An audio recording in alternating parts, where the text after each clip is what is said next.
Le couteau français a longtemps coupé seul dans nos assiettes, dans nos cuisines, sur les tables ou dans les restaurants, avant d'affronter des lames venues de l'étranger. Aujourd'hui, 2/3 des couteaux vendus en France sont fabriqués en Asie, et notamment en Chine. Alors qu'il y avait de nombreux bassins couteliers il y a un demi-siècle, aujourd'hui, 80% des couteaux fabriqués en France viennent d'une petite ville d'Auvergne, Thiers. Une centaine d'entreprises et d'artisans y produisent des lames made in France. Dans le Cantal, près de Saint-Flour, Serge Vieira tient le haut de l'affiche gastronomique de la région. 2 étoiles au Michelin.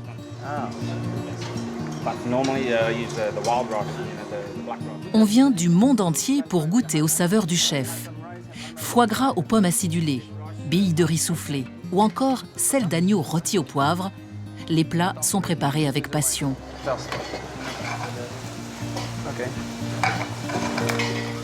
Aujourd'hui, Serge Vieira accueille des cuisiniers australiens, portugais et anglais qui découvrent sa cuisine. Je pense que ça suffit. Autour des fourneaux, les secrets sont bien gardés. Mais ce n'est pas un hasard si le chef insiste sur le geste et surtout sur les couteaux.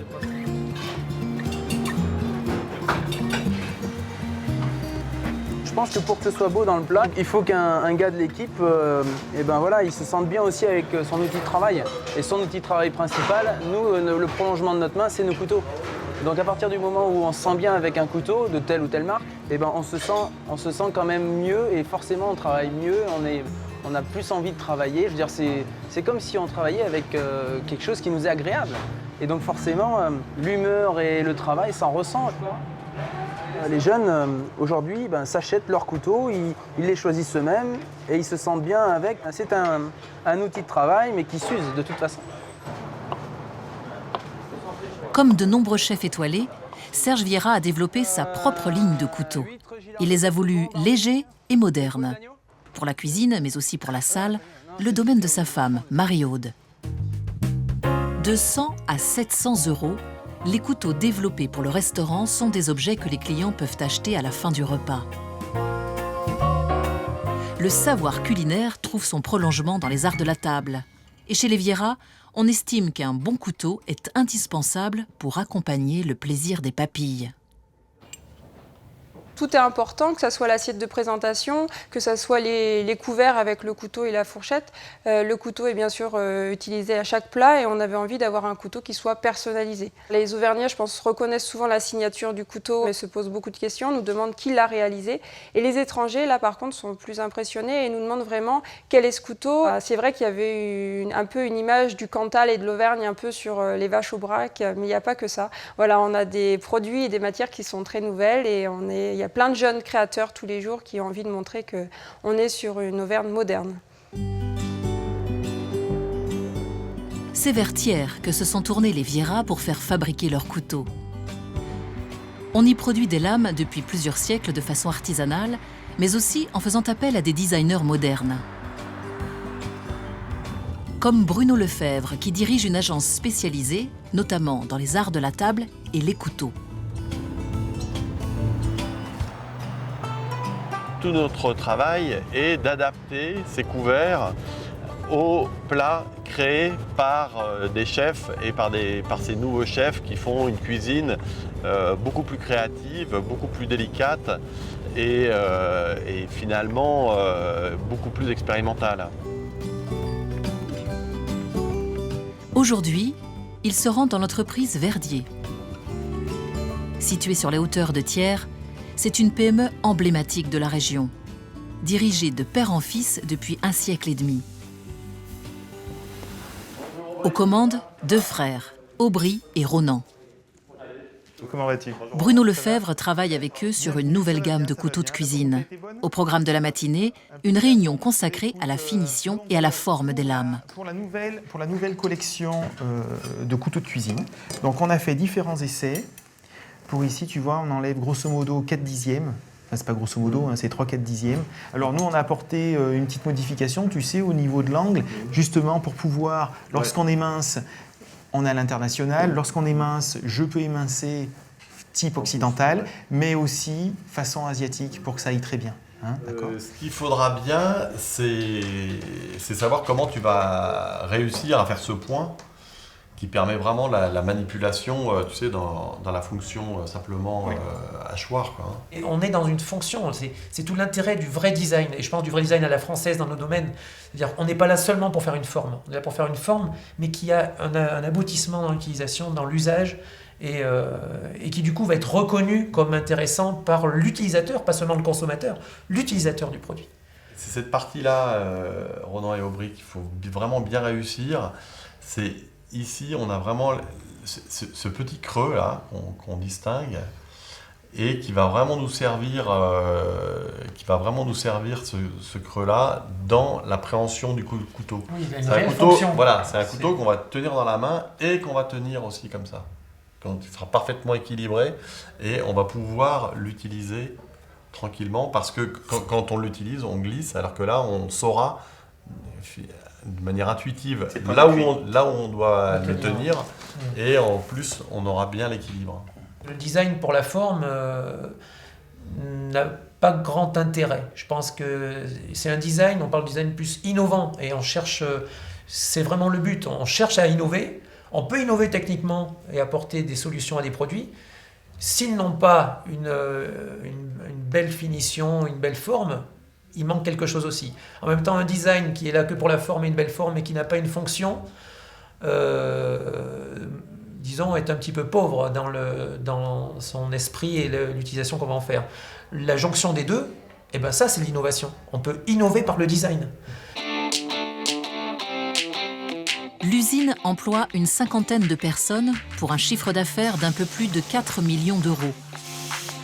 Chaque année, elle transforme 200 tonnes d'acier en fourchettes, cuillères, ustensiles de cuisine et surtout en couteaux. Les acheteurs, des grossistes qui commandent jusqu'à 100 à 200 000 pièces par semaine, mais aussi des clients fortunés qui désirent une lame personnalisée. Plus qu'un simple couteau, presque un bijou.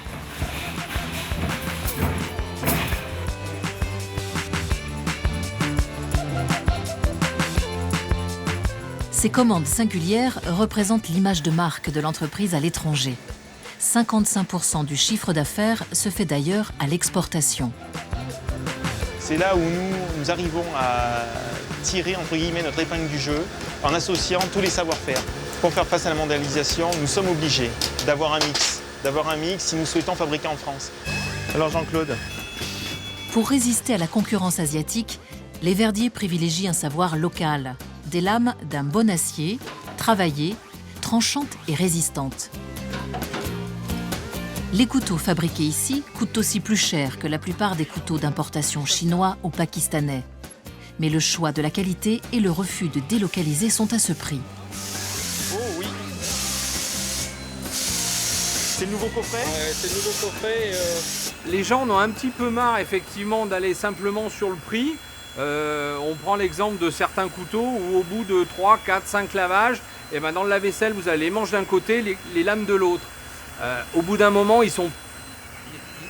c'est une question de rentabilité. Ils ont été échaudés, ils ont un couteau qui coupe pas droit, qui tombe en lambeaux dans le lave-vaisselle. Et ben au bout d'un moment, ils sont prêts à mettre 2, 3 fois plus cher pour avoir quelque chose qui va durer. On est vraiment retourné vers, alors je sais pas si c'est un retour sur source, mais vers des valeurs beaucoup plus constructives, vers des valeurs où on se reconnaît de toute façon beaucoup mieux. Marquage André Verdier depuis 1859 à Thiers, 100% made in France, c'est 100% de la matière transformée en France. Donc après c'est une volonté très clairement identifiée chez nous, chez Verdier, de dire oui le 100% français, nous en sommes fiers, on ne souhaite pas tromper nos salariés, on ne souhaite pas tromper nos clients, on est fiers de notre bassin coutelier, on n'est pas contre l'importation mais que cette importation soit tracée.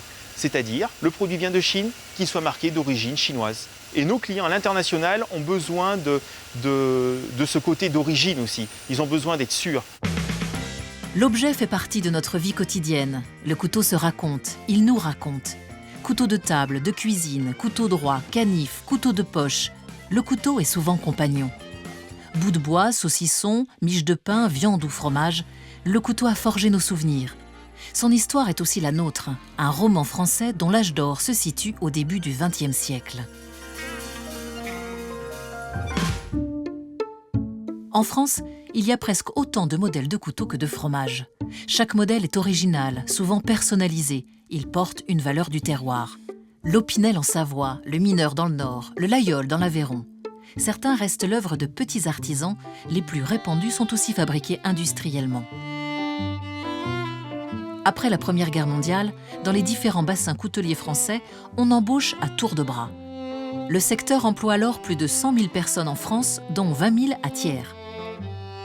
Forgerons, estampeurs, émouleurs, polisseurs, assembleurs, monteurs, la fabrication d'un couteau fait appel à une vingtaine de métiers différents, parfois pénibles. Au commencement, les entreprises s'installent au centre des villes, le long de la rivière qui les traverse. À Thiers, c'est la Durolle. Jean-Pierre Treille est un retraité de la coutellerie, mais il est aussi la mémoire de l'histoire industrielle locale. Pour faire des couteaux, eh bien évidemment, il faut de l'énergie. Il faut de l'énergie pour faire tourner les machines. Et donc cette énergie, avant l'électricité, eh bien, il fallait la trouver. Ce qui était le plus courant, c'était l'énergie hydraulique. On faisait tourner une roue à aube, et cette roue à aube, ben, c'était un moteur électrique, ni plus ni moins. Hein. Bien sûr, dès qu'il y a eu l'électricité, ça a été supprimé, mais à ce moment-là, on faisait tourner toutes les transmissions, c'est-à-dire que c'était des relais perpétuels avec des courroies et des roues qui faisaient tourner toutes les machines-outils qui servaient à la production du couteau. À Thiers, l'avantage, c'est que cette rivière traverse totalement la ville. Ce qui fait que bon, les gens pouvaient monter des ateliers pratiquement sur le site où ils habitaient. D'ailleurs, il n'y a pas eu que la coutellerie hein, ici. Il y a eu aussi de la papeterie et de la tannerie, donc tout ce qui concerne l'eau. Cette rivière, certainement, c'est ce qui a fait la richesse à un certain moment de la ville de Thiers. Entre les deux guerres, la France devient l'un des premiers exportateurs mondiaux de couteaux. On fabrique des lames dans le monde entier. Mais celles de Thiers ont un ambassadeur de marque, la gastronomie française. La coutellerie, il n'y en a pas qu'à Thiers, bien entendu. Il y en a sur la planète entière. Historiquement même, en Chine, historiquement, ils fabriquaient des couteaux. Mais bon, en Allemagne, en Angleterre, en Espagne, en Italie, c'est notre fierté d'avoir, depuis si longtemps, entretenu une activité. Quand n'importe qui de Thiers, même si c'est un charcutier ou un kinésithérapeute, va au camping de Palavas et dit « moi je suis de Thiers », il dit « je suis du pays des couteaux », même si c'est pas un coutelier.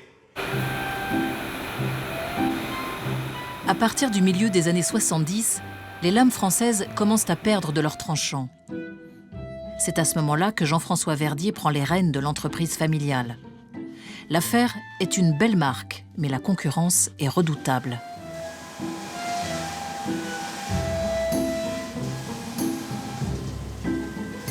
Le marché, jusqu'en 1973, lors du choc pétrolier, se porte bien.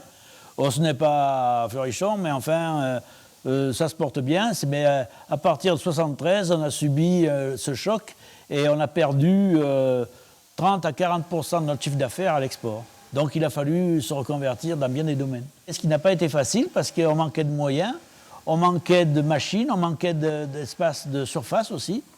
Alors il a fallu se battre. Et puis on a eu la chance de mettre au point 2-3 articles qui ont bien marché. Ça nous a permis de refaire surface au début des années 80.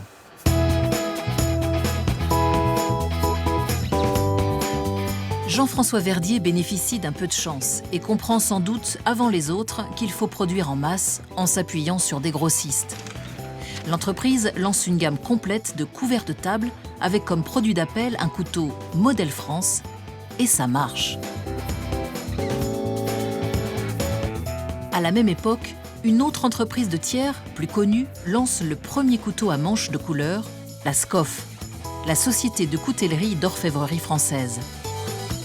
Au milieu des années 80, elle s'investit dans le secteur très rentable du luxe.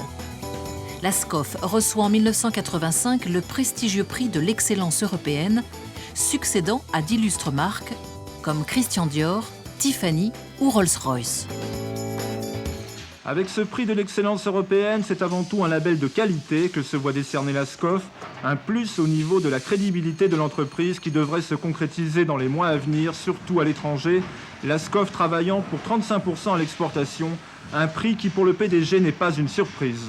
Créer toujours dans la coutellerie, c'est difficile, mais nous arrivons. Par suite, il faut dire que dans la coutellerie, c'était très artisanal. Et que depuis une quinzaine d'années, nous recherchons constamment, ne serait-ce que pour l'évolution des machines, l'évolution des produits, l'évolution de la robotique, de l'informatique. Et tout cela concilié arrive vraiment à faire un objet qui aujourd'hui est beau et a de l'esthétique et a une certaine couleur. L'horizon s'éclaircit pour les entreprises du bassin coutelier, mais le répit est de courte durée. Les difficultés ressurgissent à la fin des années 90. Les lames venues d'Asie sont jusqu'à 10 fois moins chères que celles d'Auvergne. Thiers et sa région entament alors une véritable descente aux enfers. Plans sociaux, dépôts de bilan et faillites s'enchaînent. On passe de 6 000 emplois dans le secteur à moins de 2 000. Symbole le plus frappant de ce déclin, Jean Couzon, qui emploie 1 500 salariés. Son carnet de commandes se réduit comme peau de chagrin. Jean Couzon coupe dans ses effectifs et recherche des repreneurs. Sans succès.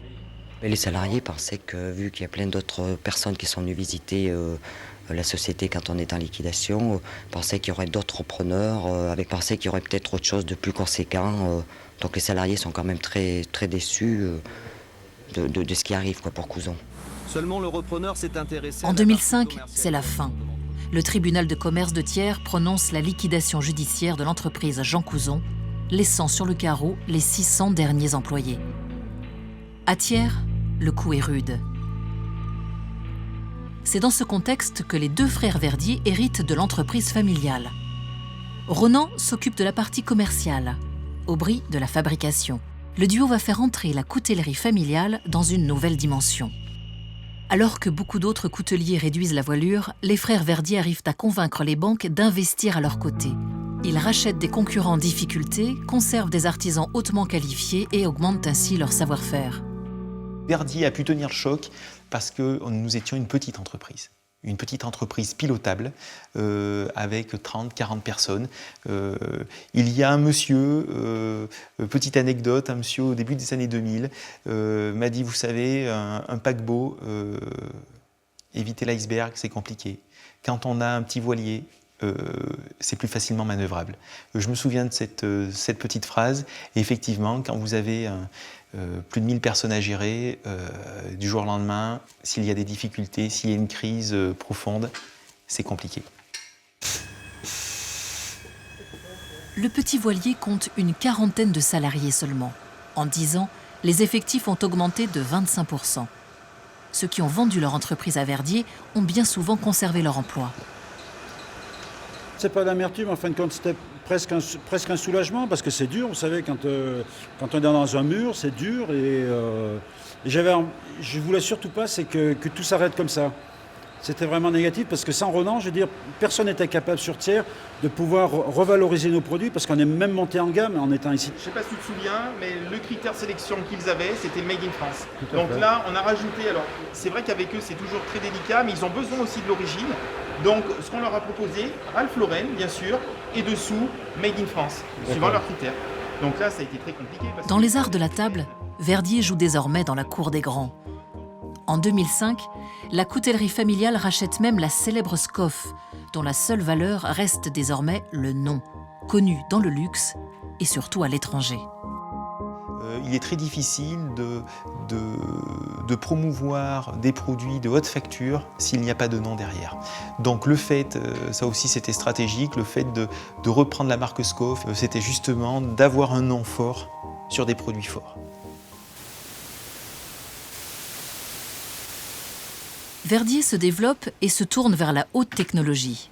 Création assistée par ordinateur, découpe de l'acier au micron près, machine laser, les couteaux sont entrés dans la modernité jusque dans le procédé de fabrication qui permet d'ajuster les délais et les coûts à la commande. Il ne faut pas croire qu'on n'est pas capable, avec les moyens technologiques, de faire des prix abordables pour le consommateur.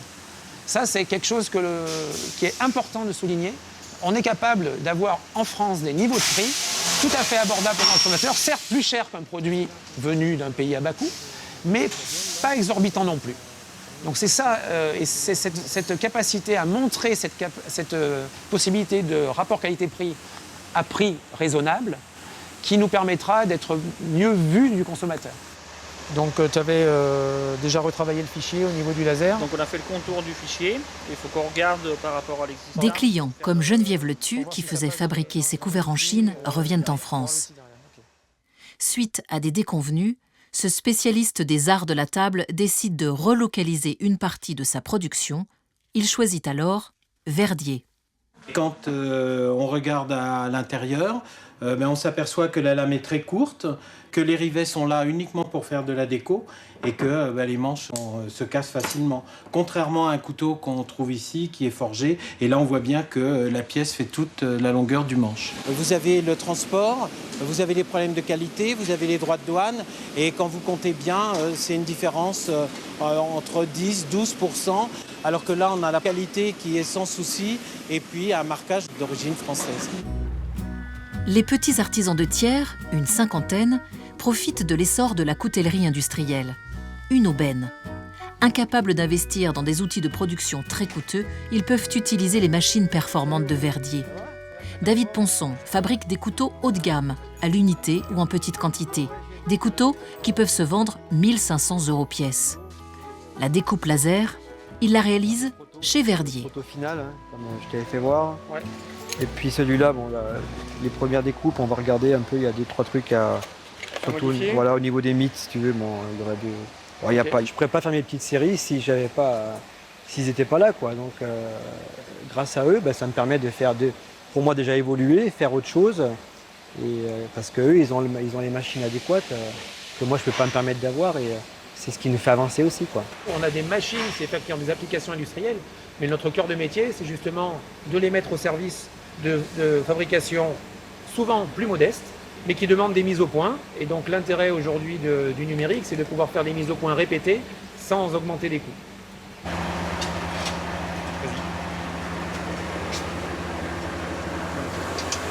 Alors j'essaye alors la mitre.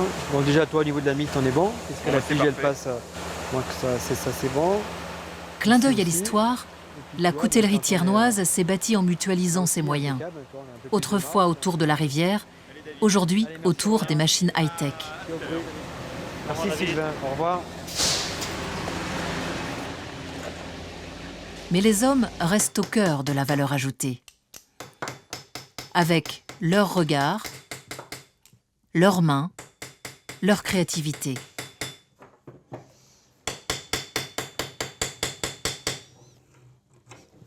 Dans son atelier, David Ponson peaufine les derniers détails de son prochain modèle, un tiers, fait à sa façon.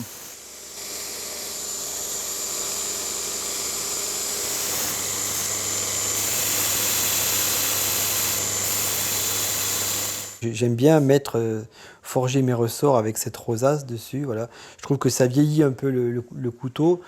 Ça rappelle un peu ce que je fais en pièce unique, puisque je fais essentiellement des répliques de vieux modèles régionaux. Forger cette mouche rappelle un peu les vieux couteaux. Paradoxe, si une centaine de modèles en provenance de toutes les régions sont fabriqués à Thiers, la ville n'avait pas pensé à développer le sien.